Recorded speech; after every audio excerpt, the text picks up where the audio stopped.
Hello everyone, welcome to the next class on the data structure.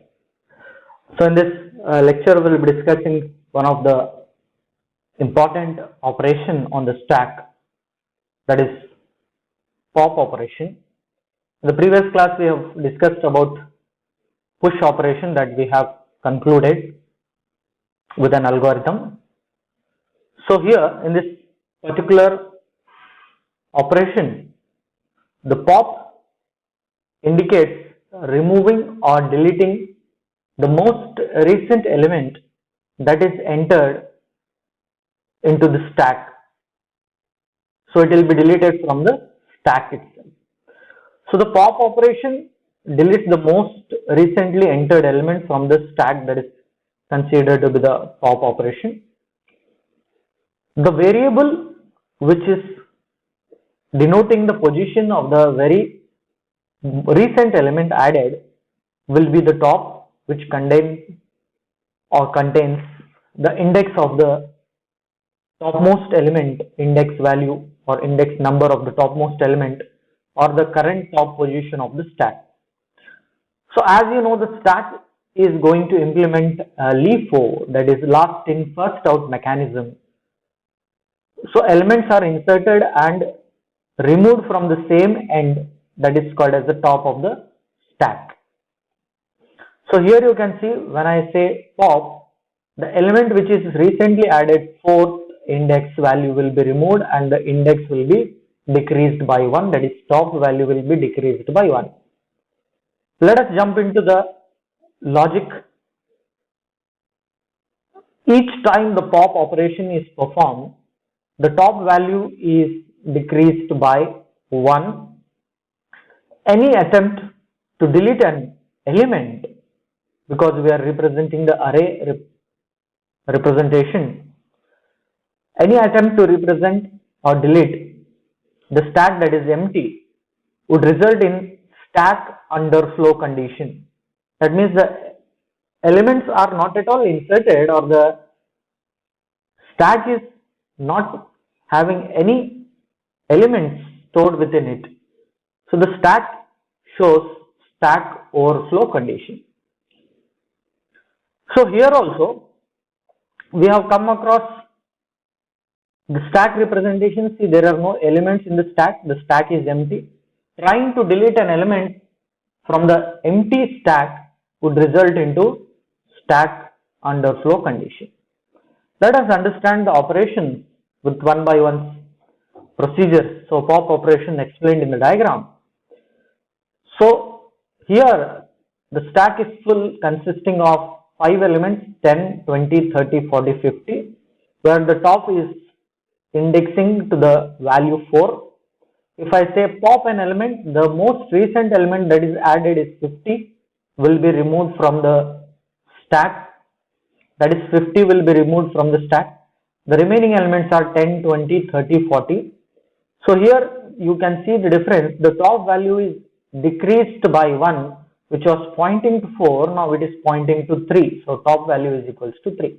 Now when I say pop an element, again the most recent element that is inserted now will be after 50 is 40. So 40 will be removed because the top will be pointing to the index 3, which is representing an element 40. So it will remove 40 from the list, having the top value is equals to 2. So top decreases by 1 again from 3 to 2. Then again I say pop an element, the topmost element, that is 30, will be removed and top value will be decreased by 1, it will be pointing to 1.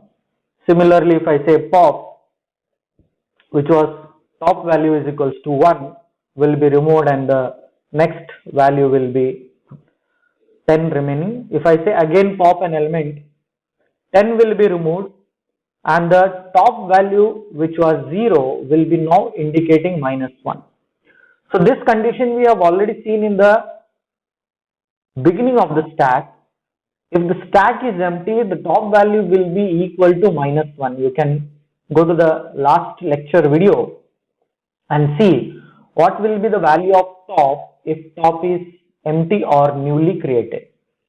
So here also the stack doesn't contain any element, so top value has gone to -1, resulting if I try to remove any elements further after removing 10, because there doesn't exist any elements within the stack, the pop an element will result in data underflow condition or stack underflow condition. Underflow means there are no elements or stack is empty, you can say. So trying to delete element from an empty stack results into underflow or empty condition. Let us see the algorithm. Both the push and pop algorithm will be asked for 5 marks in the PU examination, and it is repeated so many times. Okay, it need not to be said told that it is so important. So the algorithm that we are writing is for pop operation.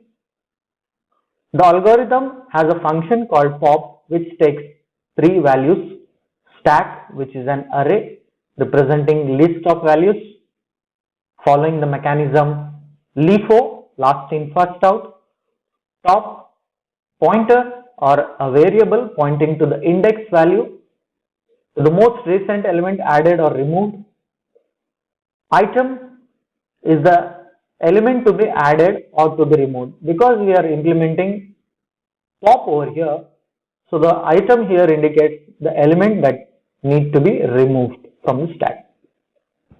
So the legend begins with the explanation of stack, top and item. So here is a legend, important, carries 1 mark.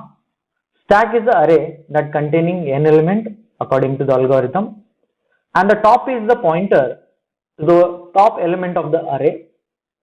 This procedure, that is this algorithm, deletes item from the stack. So the very first step that we need to see is deletion is possible or not. So when is deletion not possible? According to the mechanism that we have explained, deletion is not possible if the stack is empty and if the value of the top is equals to -1, then only we will consider top or the stack is empty. So the first condition that I need to check whether there is element existing in the stack or no.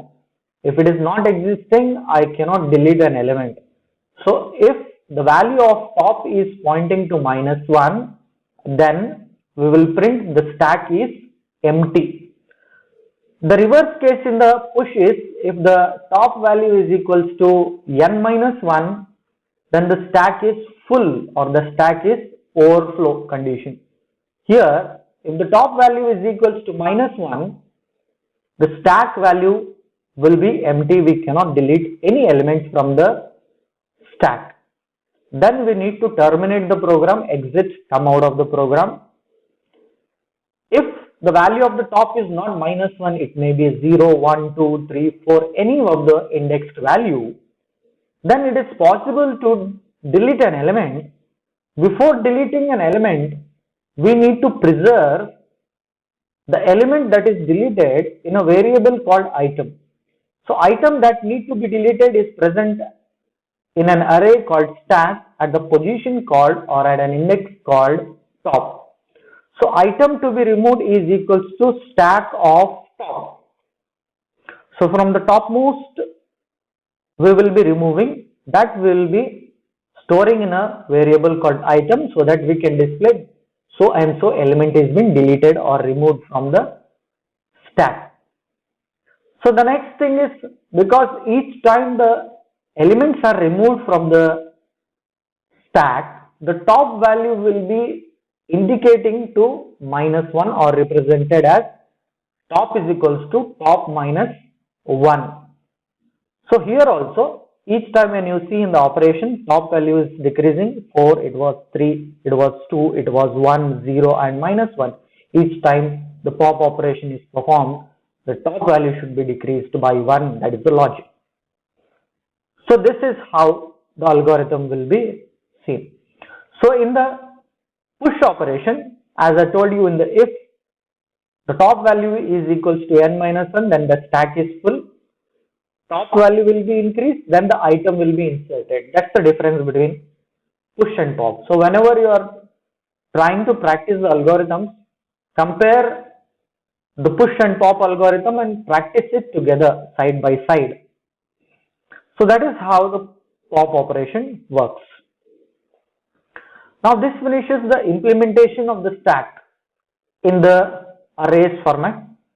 In the later sessions, we will be dealing with the linked list representation after introduction to the linked list. So as the last part of the subtopic, we will be moving to the applications of the stack. See, one of the simplest or the first type of application that you find and the easiest one is the reversing a word. So the simplest application of the stack is reversing the word. For example, you take a word nat and reverse of that will be T-A-N, tan. Okay, now how does this will happen? N first alphabet, because you will start reading from left to right. N will be pushed, again A will be pushed, again T will be pushed. Again popping will take place. Pop T, so you will get T first. Then pop A, again you will get next. Pop N, you will get N next. That is reversing the word. Okay. So that is how the push and pop operations are used for reversing a word. And it is also used in undo mechanism, just like reversing the very last step. Like I want to reverse the very last step over here, inserted T, so that will be removed first. Undo operation. Undo means changing the very last step that you have performed. So there also in the MS Word and different applications you have undo, redo operation that can be implemented by using the stack. Next is the backtracking. So backtracking is the process when you need to access the very most recent data item in a series of elements. Once you have reached to the dead end, you might track it backtrack. Okay, like you see this example. Started from 0, 1, 3, I have reached to dead end. Okay, or I can start from 2, 0, 1, 3, dead end. Again I will travel. Okay, again I will go back. Again I will be revisiting. So that is called as the backtracking. When I start from somewhere, I need to go to the very first node or very first data item. Okay, like a game of Nokia mobile snake game. Okay, you will be tracking the tail. The next very application of the stack is the language processing. So in the compilers or in the different mechanism of checking the language, where the compiler is used to translate a high level language into the low level language, stack also plays an important role, which is going to provide a space for the parameters. We have inline functions explained how it is going to work. Local variables are created internally using the stack. We have spoken about dynamic and static memory also. So compiler syntax checking, matching the braces, curly braces, okay, implemented by using the stack itself. Support of the recursive functions which we have studied in the first year. Okay, so all these are the examples of the stack that could be possible. So the next thing is the conversion of decimal into the binary number system, where we will divide it by 2 and we will start from the bottom taking the binary digits. Expressing or expression evaluation and syntax parsing or conversion also uses the stack.